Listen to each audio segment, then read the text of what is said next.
Ladies and gentlemen, thank you for joining the conference call with Chris Algieri. Your host, Fred Sternberg, will begin. Thanks very much. Welcome, everybody. We're very honored today to bring you Chris Algieri live from his training camp at the Venetian in Las Vegas.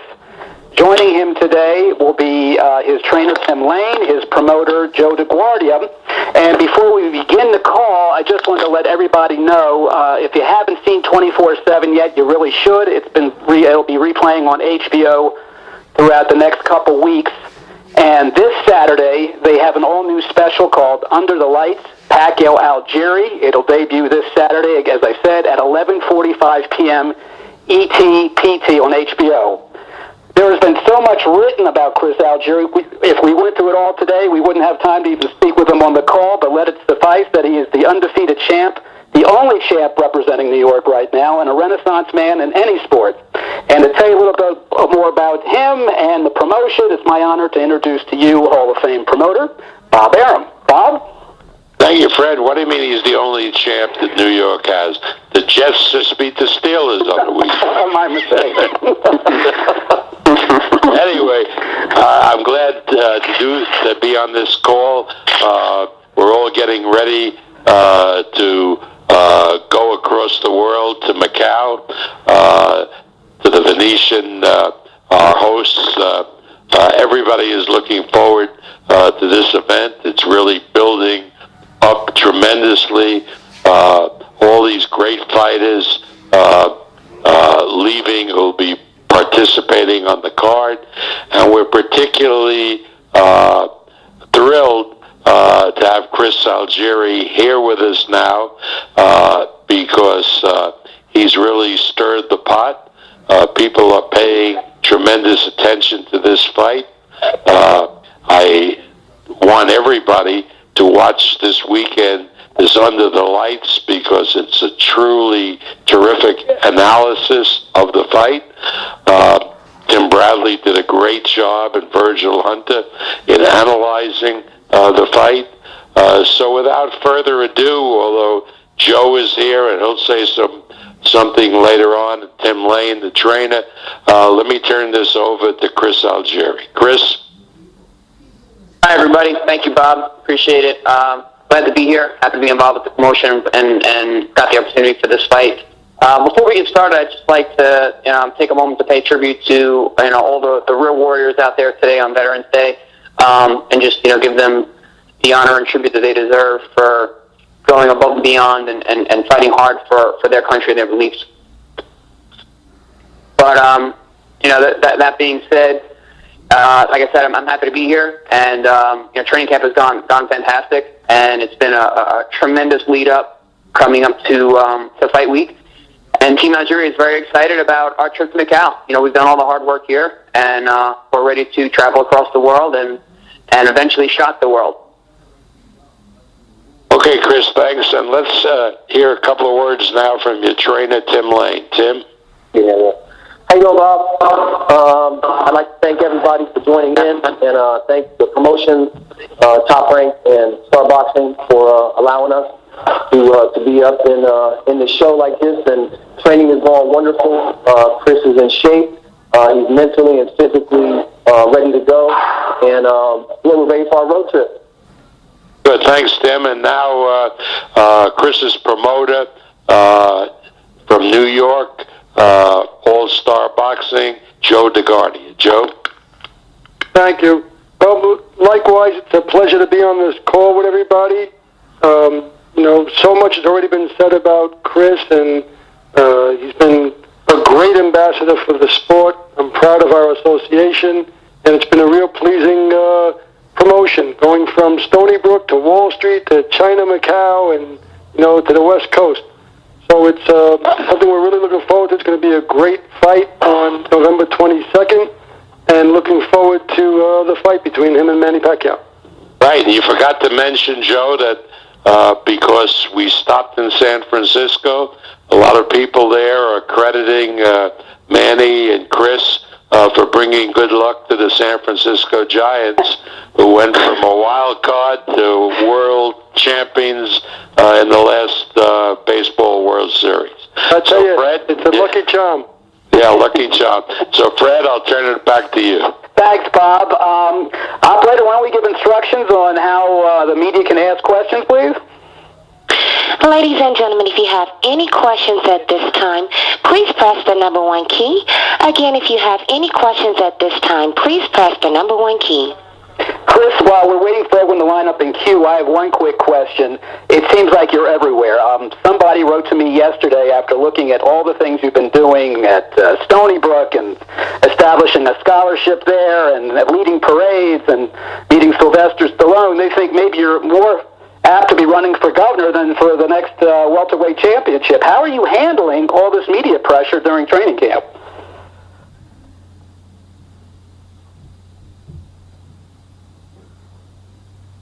Chris? Hey, Fred, I don't know where he is, but can you hear me? I hear you. Yeah, well, Chris has been handling the pressure like there is no pressure. You know, we've been doing a lot of relaxation and meditation after the flight, after the press, after our workout, ice baths and things like this. Chris is this is the Chris Algieri show. Like I said before, man, this is what he's visualized for years now, and for him just to have the situation the way he's always dreamt about it, this is a dream come true. So there is no pressure. It's all great energy, and Chris is feeding off of all of it. He's stronger now than ever. Thanks, Tim. Operator, can we get Chris back on, or? We'll try to get him back on. Thank you. Hey, Fred, I can put him on my line. I got him right around the corner. Okay. Okay. Yeah, he got bumped off apparently, and they're trying to get back in, but he's not able to get back in. Okay. Well, Tim, Like doing Hamlet without Hamlet. I'll put him on my phone, guys. Okay. Thank you.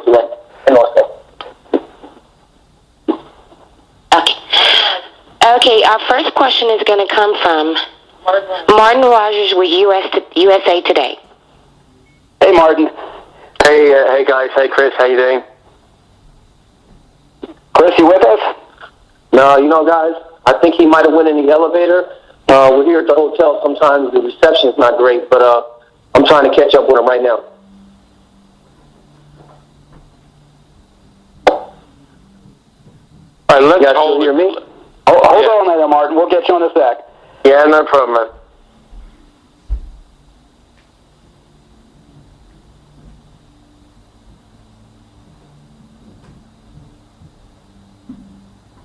All right, Chris is back on the line, ladies and gentlemen. Great. Great. Chris? Hello, Chris?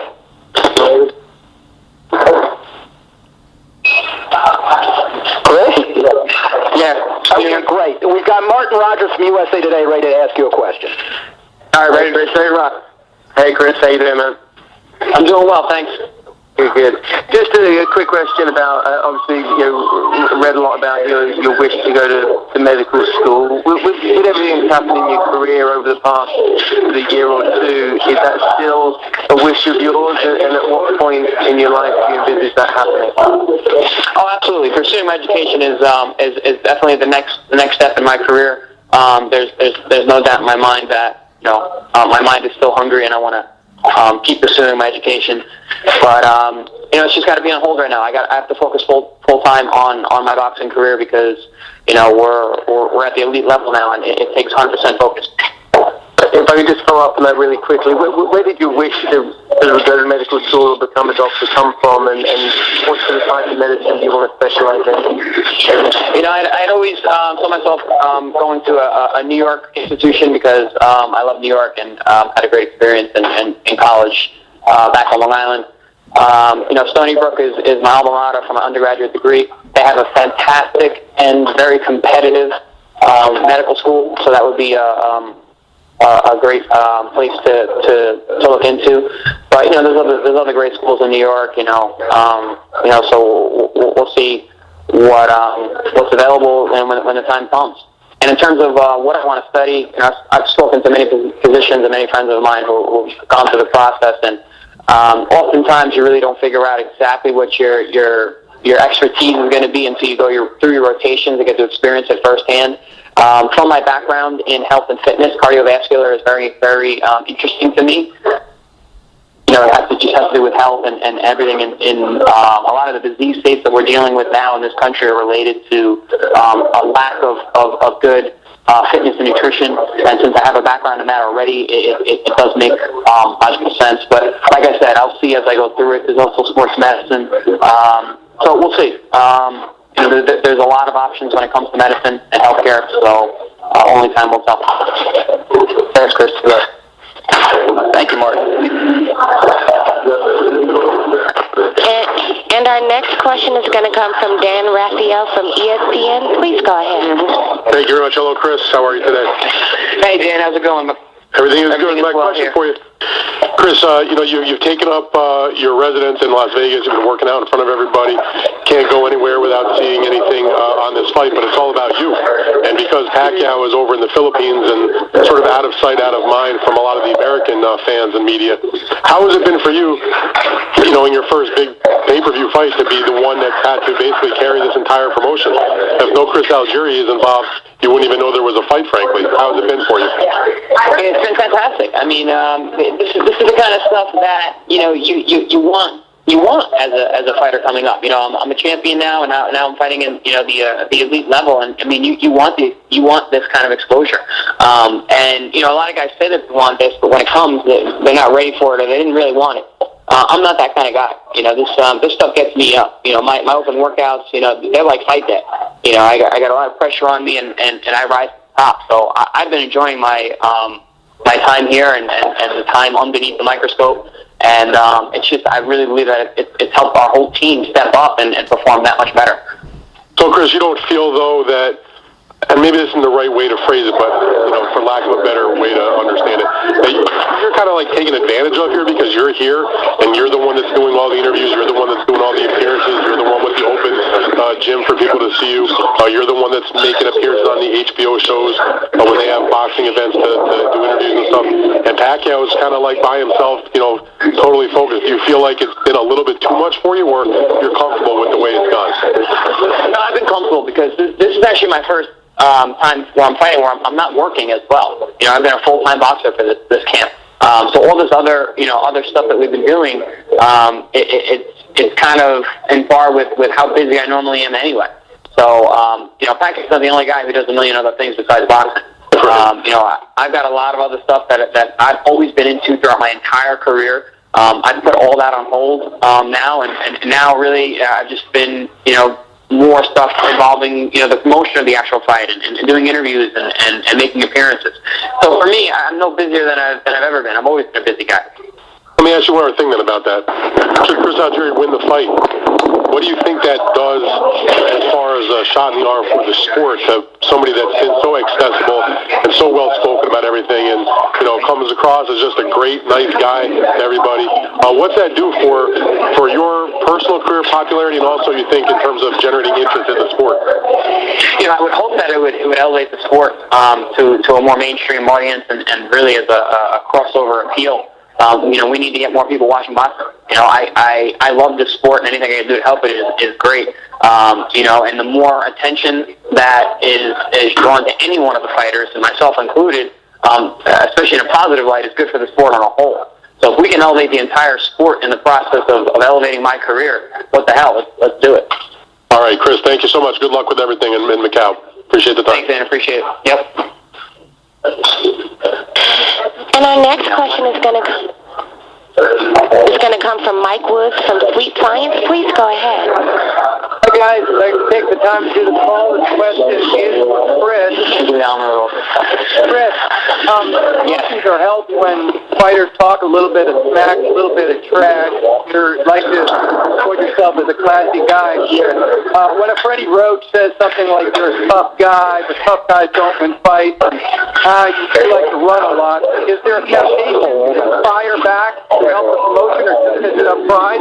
And or do you stay silent and say, nah, I really don't want to get into that? No, it's not my. I'm not going to change just to promote a fight. No, that's my stance to not fight, you know, back and forth. I'm not fighting Freddie. You know, that's not the man I have to box with. So I'm not going to go back and forth, you know, firing darts at each other. You don't see Pacquiao doing that.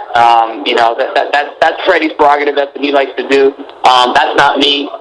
Even if it helps with motion of the fight, that's not my style. And it is what it is. If he wants to say what he says, that's fine by me. What matters is fight night and myself and Pacquiao. Got it. This question is for Bob. Bob, this is two birds with one stone. I'm trying to get a sense of the stakes of this fight, and also working off of Manny Pacquiao's quote from the other day when he said, I want the fight with Floyd Mayweather, but it's impossible to negotiate when you are the only one sitting at the table. If you could quickly hit on that, and then talk about if Algieri wins this one, is he in the slot to maybe fight Mayweather? How can I talk for Mayweather? I mean, as far as the Pacquiao fight is concerned with Mayweather, as much as a lot of people surrounding that would want it to happen, myself included, Manny included, Floyd Mayweather is reluctant to fight Manny Pacquiao, period. If people don't see that by now, they're never going to see it. As far as if Chris Algieri wins the fight from Manny Pacquiao, then there is a provision in the contract for a rematch. And if he then beats Pacquiao and beats Manny in a rematch, and Floyd wants to fight him, that's not my business. That's up to Joe DeGuardia, and it's up to the Mayweather camp. Got it. Good stuff. Thank you, guys. Appreciate it. And our next question is going to come from Jake Donovan from BoxingScene.com. Please go ahead. Thank you, Chris. I just have one question for you. What does it mean to you that you're single-handedly putting Long Island back on the map? I mean, I left it 10 years ago, and I think Buddy McGirt was still the only guy anyone was talking about. Now everyone is talking about Chris Algieri. This is the most anyone on Long Island has talked about boxing in a long time. Boxing on Long Island, there's history there. It's been a while, like you said. The Buddy McGirt and Jerry Cooney's. But we're there's kind of a resurgence now. We're putting on shows there constantly. There's the Star Boxing shows at the Paramount have been fantastic hits over the years. There's a lot of up-and-coming talent now. You see more and more gyms with competitive and professional fighters in there. So it's really come up, and it's great. When I was a kid, I started out in martial arts because there wasn't really boxing available to me on Long Island. I think now kids have more of an opportunity to begin boxing earlier. So it's great, and like I said earlier, anything that promotes the sport on a whole is a good thing. And if we can do it on Long Island, where I'm from, to start, that's a beautiful thing. Great, thank you very much, Chris. That was the only question I had. Okay, thanks. And our next question is going to come from Kevin McRae from the Bleacher Report. Please go ahead. Hey, great. Thank you guys again, everyone, for doing this call. Chris, Bob, Tim, and especially to Chris. I want to just start out by wishing you nothing but the best of luck in the state fight on November 22nd in Macau. Chris, my question for you is, I think they tried to touch on it a little bit earlier when you were having a phone connection problem, but, as a guy like myself growing up not far from Huntington where you grew up, seeing you come up through the ranks as a pro, fighting at the Paramount a bunch of times, becoming a big star there, do you ever sit back, Chris, and play it through your head going from Paramount to the big fight in Barclays against Provodnikov, and then now to Manny Pacquiao, one of the biggest stars in boxing history on pay-per-view? Do you ever sit back and maybe go through that in your head and say, wow, I can't believe I got to this point in my career this quickly?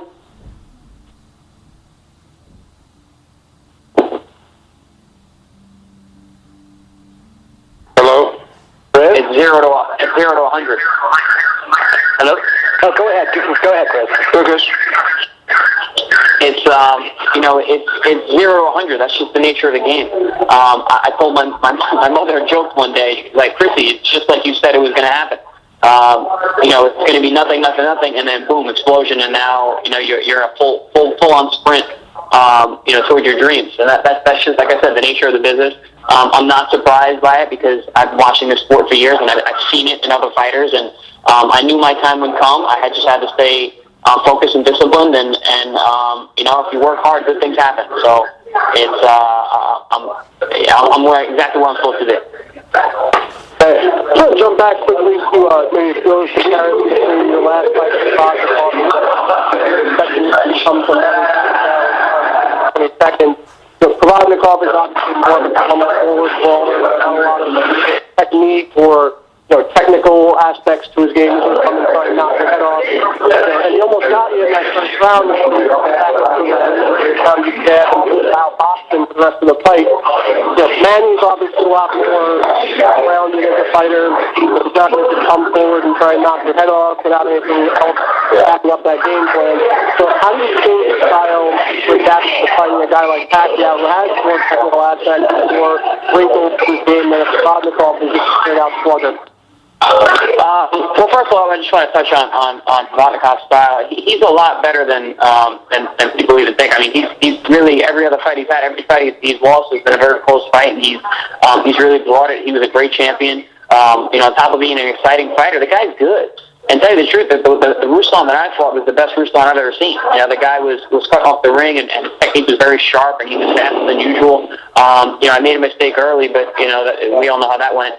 In that fight, so I don't want to downplay Ruslan's caliber at all. He's a fantastic fighter, but in terms of his style and Manny's, they're completely different, and the preparations for each are completely different. But that's no different that's no change for me. I'm always fighting guys with different styles.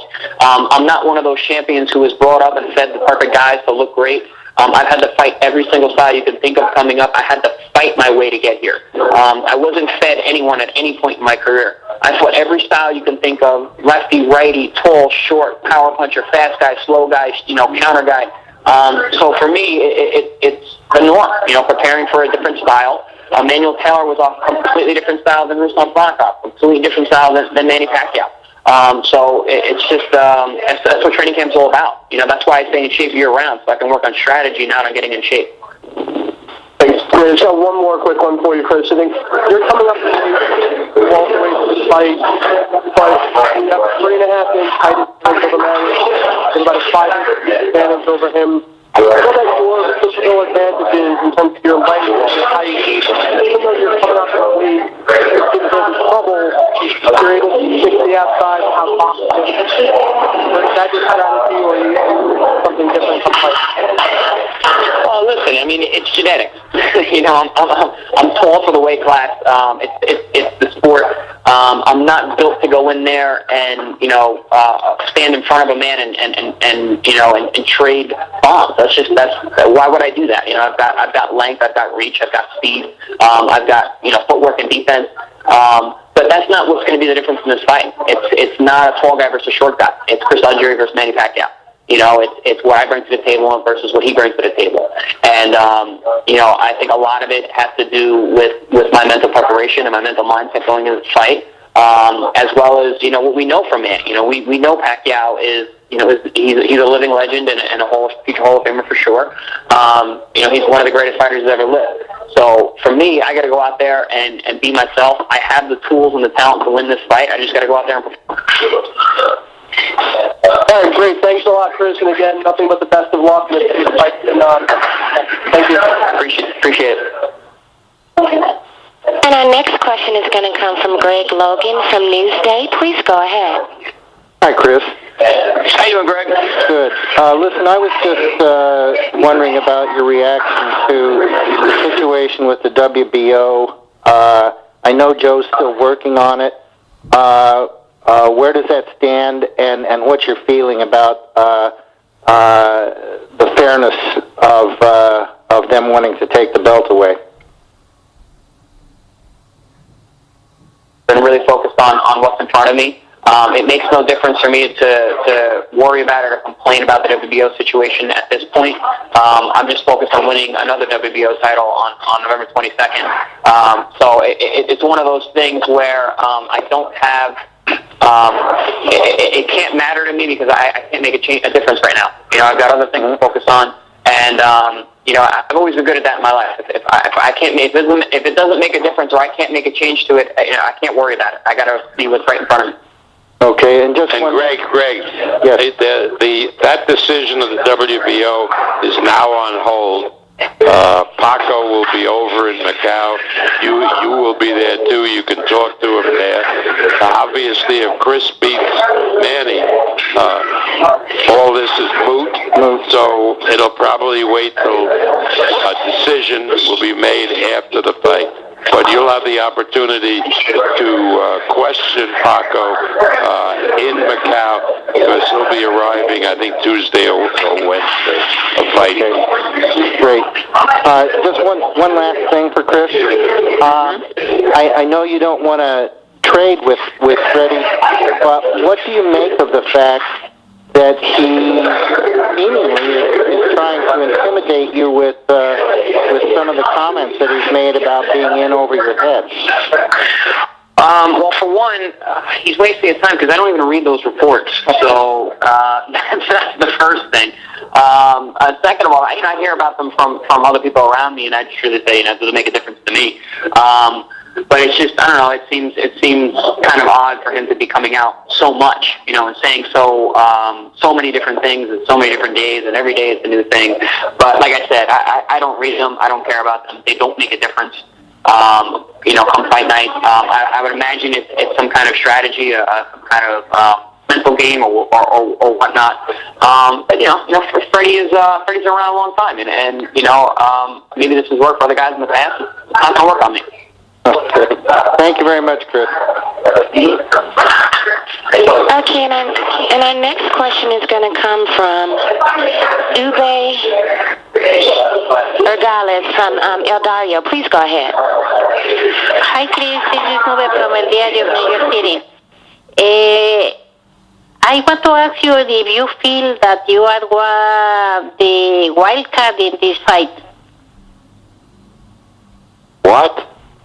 Bob said that the San Francisco Giants won the wild card World Series. So I'm taking his words, and I asked Chris if he feels that he's the wild card to fight it.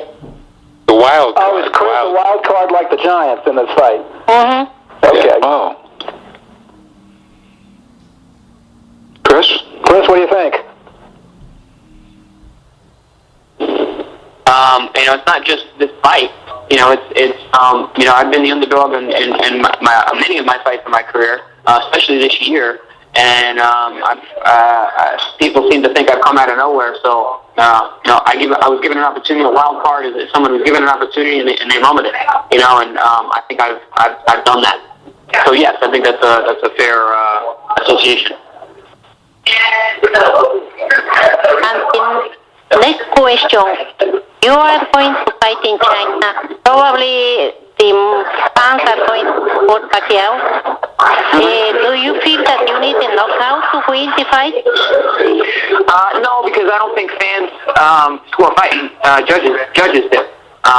Judges are a lot closer to the action than fans are. Fans sure can sway the way a fight looks, but I'm confident in the abilities and professionalism of the judges. So if I do what I'm supposed to do and things go the way that we planned, that we'll come out with the victory, regardless of the fan sport. Also, I wanted to say, you have to understand, if a fighter was fighting in America and he was Mexican, would you say that the American judges would favor him because they come from the same continent? And the answer is no. Manny Pacquiao is a Filipino. Most of the people at the fight will be Chinese, whether from Hong Kong or mainland China. And to say that the Chinese would favor a Filipino over an American is not to understand the geopolitical nature of different countries. I mean, the Chinese have as much affinity with a Filipino as they would an American, just like Americans would not necessarily favor a Mexican who is fighting over here. I mean, you have to understand that. We can't get into the narrow thinking that an Asian is an Asian. I mean, that's silly. That just isn't the case. There are Thais, there's Indonesians, there's Japanese, there's Chinese, there's Filipinos, there's various groups, and they're not always particularly friendly to each other. Okay, thank you. And our next question is going to come from Diego Morilla from HBO.com. Hello, Chris. Please go ahead. Okay. Hello, Chris. How are you? Hello? We hear you, Diego. Go ahead. Okay. Hi, Chris. Thanks for taking this call. I'm calling from Argentina, where, your country comes from. A lot of people are going to be watching this fight, and a lot of interest. I want to ask you quickly, I know that you're associated with Marcos Maidana, you seem to know all the fighters. Argentina right now is undergoing the golden era of welterweight fighters. Do you feel part of that era? Do you feel inspired by these fighters being that some of them, and your country comes from Argentina? How do you feel about that? It's great to see, part of my culture doing so well in the sport that I'm involved in, the sport that I have passion for. I grew up watching and hearing about a lot of Argentine fighters, especially the great Carlos Monzon. I grew up even watching ESPN fighters like Omar Vice, and now guys like Marcos Maidana and Sergio Martinez and Lucas Batiste, have been coming up, and more often you see Argentine fighters doing big things on a major stage. So to be associated with those guys, it's really an honor, and it's great to see so many of people from my culture, doing big things in the sport. Okay, you are a nutritionist, you post pictures of your food choices on social media all the time, and you also post pictures and videos of you eating nothing and exercising food. Maybe that's one of your favorite drinks. What do you grade muscle? We give muscle a lot of properties. As a nutritionist, what do you think muscle has done in terms of your energy level? Absolutely. I drink mate every day. During training camp and just and just in general. And it's packed full of vitamins and nutrients. A lot of B vitamins, which you normally can only get from meat, are found in there. The caffeine content affects me differently than say like a coffee does. It's much more mild stimulant. I can drink more of it. It's hydrating as well.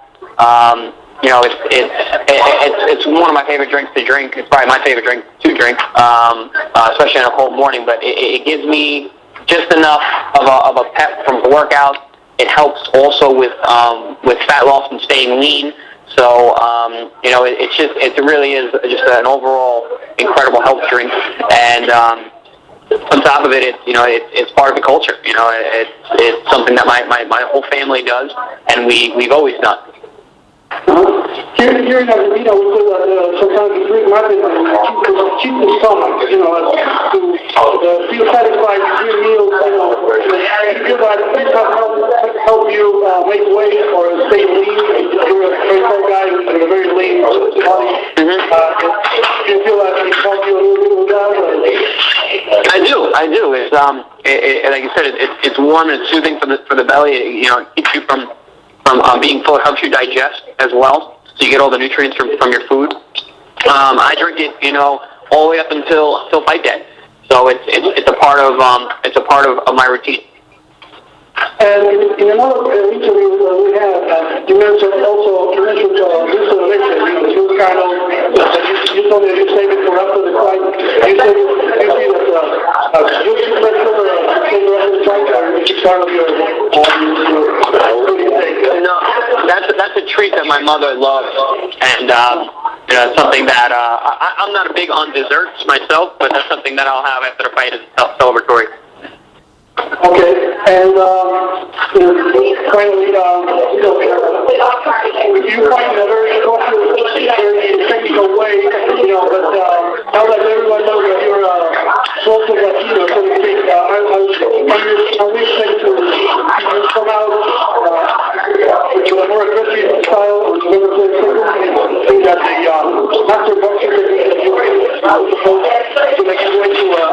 style more aggressivo style de estilo? I feel that I fight in an aggressive style, but it's a smart aggressive. And I would have actually been more aggressive in the Ruslan fight if not for, the damage done to my eye early in the fight. I had to protect that eye and be even smarter than I normally would. But, don't be confused by, my style just from that one fight, because I know a lot of the world has only seen that one fight. I am an aggressive style boxer. And I will be in there to mix it up, but it's going to be in a smart way. Okay. All right, thank you very much. Buena suerte. Gracias, un gusto.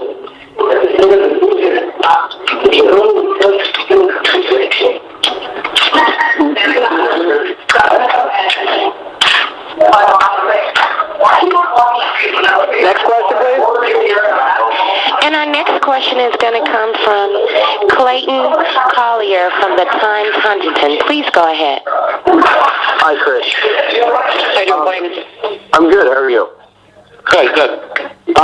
So I just want to ask you, how has your medical background, with Stony Brook and also NYIC helped you in your training, and how much of that are you taking into account with Keith and Tim? I think, if anything, nothing specific that I've learned in academic background itself, but I think just the time management and discipline to stay focused when you're doing difficult things, especially mentally and psychologically, to be focused and to be there and aware. Our training sessions, especially with Tim Lane and Keith Trimble, are very mentally taxing. We really work on very specific game plans and strategies and complicated concepts. So I've been dealing with those kinds of complicated things and mental things for a long time, but my scholastic background. So I think that's definitely helped me. But in terms of anything specific, maybe just my nutrition and understanding of the human body, healing processes for recovery and getting proper dietary nutrition. Okay. And also, your high school companies, ones that have come out of there from Sports Center.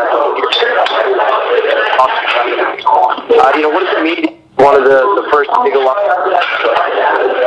to come out of the You kind of broke up, but I think I understand the gist of what you were saying. St. Anthony's is a fantastic school scholastically and athletically. I'm honored to have been part of the program. I enjoyed my time there immensely. It taught me a lot about life and future and the future that I'm living now. As I said, it's an honor to have graduated from there and to be recognized as an alumni. And Coach Tony Walters, how did he help? Tony was one of the first international world level athletes that I've ever dealt with. And I was lucky enough to have him as a coach, and he taught me a lot about the mental aspects of training and competition. So it was great to be around him. He was really like a father figure to me, especially in my athletic background.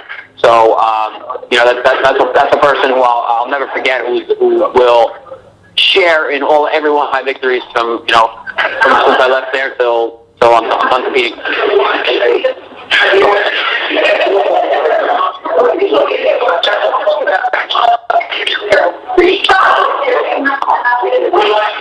Okay, our next question is going to come from Tim Balbarge from Associated Press. Please go ahead. Chris, you were talking earlier about this being the first fight that you trained for since you weren't working another job. What kind of things did you do when you trained for other fights?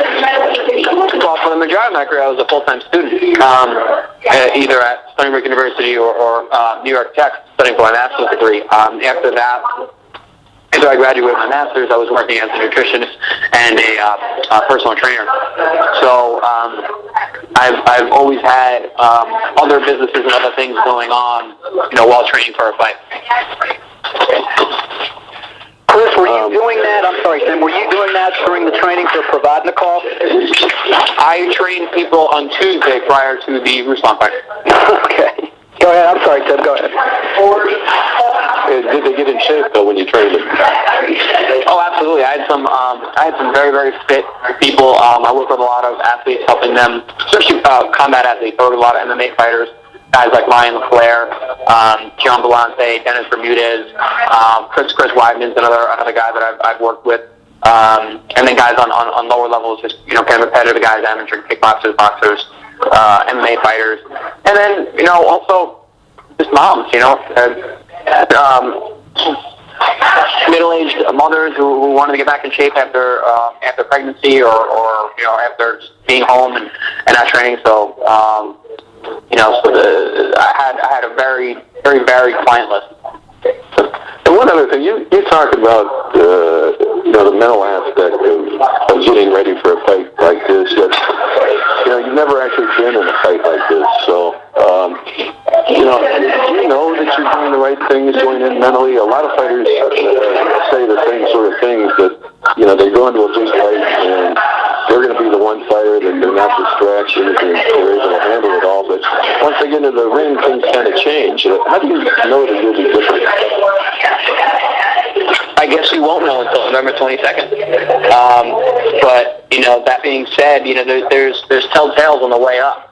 At press conferences, and everything leading up to this fight has been kind of like a dress rehearsal for the big show.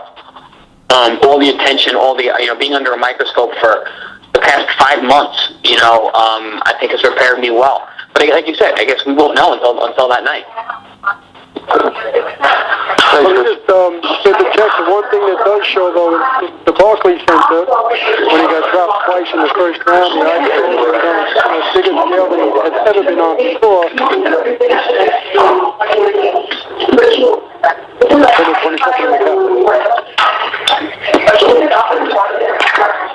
Thanks, Tim. Any other questions?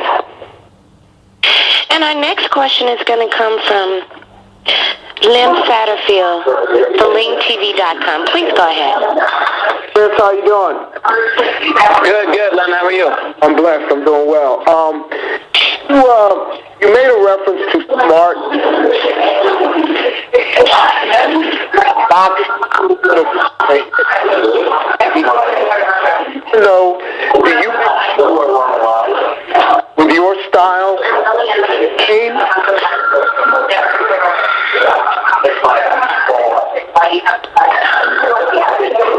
Hey, I didn't hear pretty much any of that question. Yeah, me either. Lem, can you repeat that, please? Yes. I said you try to be an aggressive boxer. Art of boxing has kind of taken a hit lately.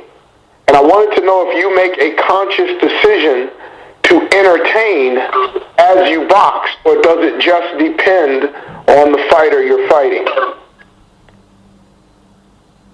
Well, it was entertaining. I boxed, but I've never heard anyone say that I was a boring fighter or that they didn't really like watching my style. I use a lot of, the sweet science, as they say. But, that kind of stuff is exciting to watch. It's, I throw a lot of punches. I'm an active fighter. So all of my fights have been exciting. Even the one-sided ones where I was completely outboxing guys are still fun to watch. So I'm not really concerned about actively taking a conscious approach to making my style more exciting. I just think that I go out there and I fight in a manner that works best for me for getting the win, and it just so happens that it's good to watch. So, when you compare, say, your style to Floyd Mayweather,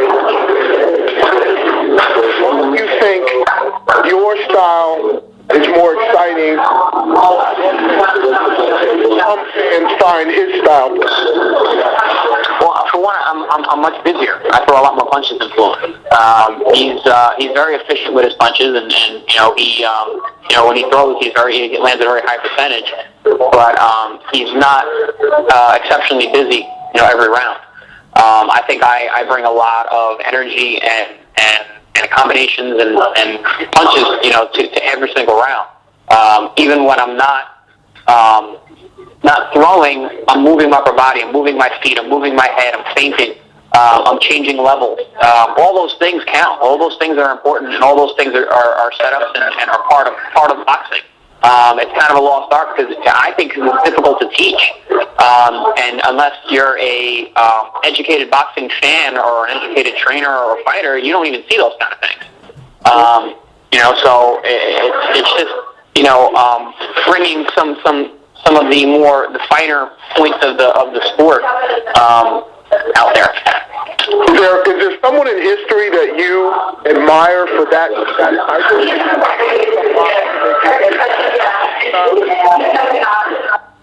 Lem, I think he lost. Oh, did you get it, Chris? Or I got a good idea what he's going to say. Okay. I think a great someone who's not even really from history, a current guy, contemporary guy, is Bernard Hopkins. I think his style, the way he everything he does is for a reason. Those little head feints and little hand movements and those little shoulder rolls and gestures are all finer points of the sweet science. You see a lot of guys, the fiddly guys, utilize some of that stuff. But I mean, back in the before contemporary times, everyone did that kind of stuff. Shoulder rolls and feints, and I've seen videos of Sugar Ray Robinson and guys like Willie Pep, who did a million other things other than just punch. To set up the perfect shot or to offset their opponent's rhythm or find their own rhythm. Boxing is incredibly, incredibly complicated. It's not rock and sock and robot. Perfect. My last question. There's been a reference made to the competitive situation you found just Manny that you guys compete in. 3 of them. What were they? We had little games that we played at San Francisco Giants Stadium. We played pool, we bowled, and then we had batting practice. And then when we were over at ESPN Deportes, we had like an arcade shoot off with basketball. A pop-a shot. Yeah, pop-a shot. Yeah. And did you win all 4 of them? I did, yes.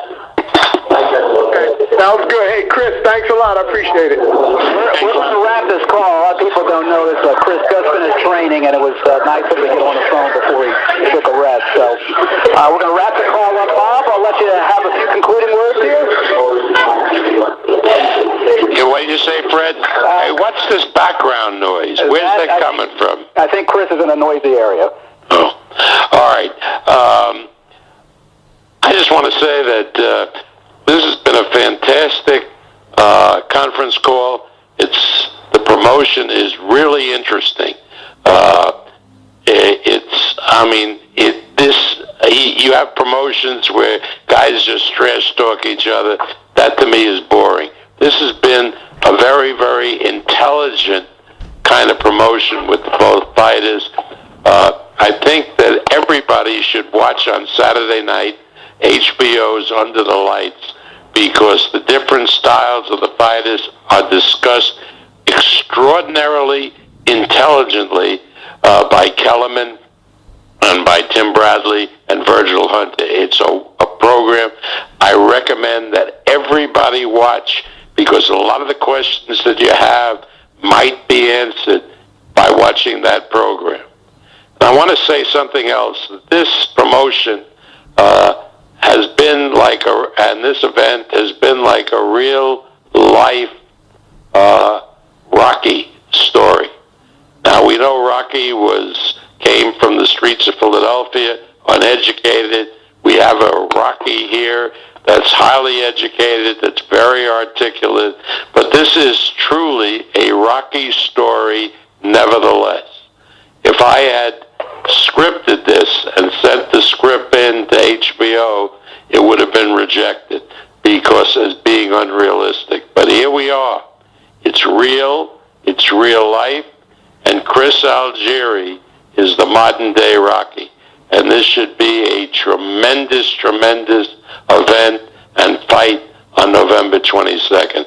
And I want to thank everybody for participating in this conference call. And Fred, you want to call on Chris for last remarks? Absolutely. Chris, any final remarks before we let you get upstairs and get some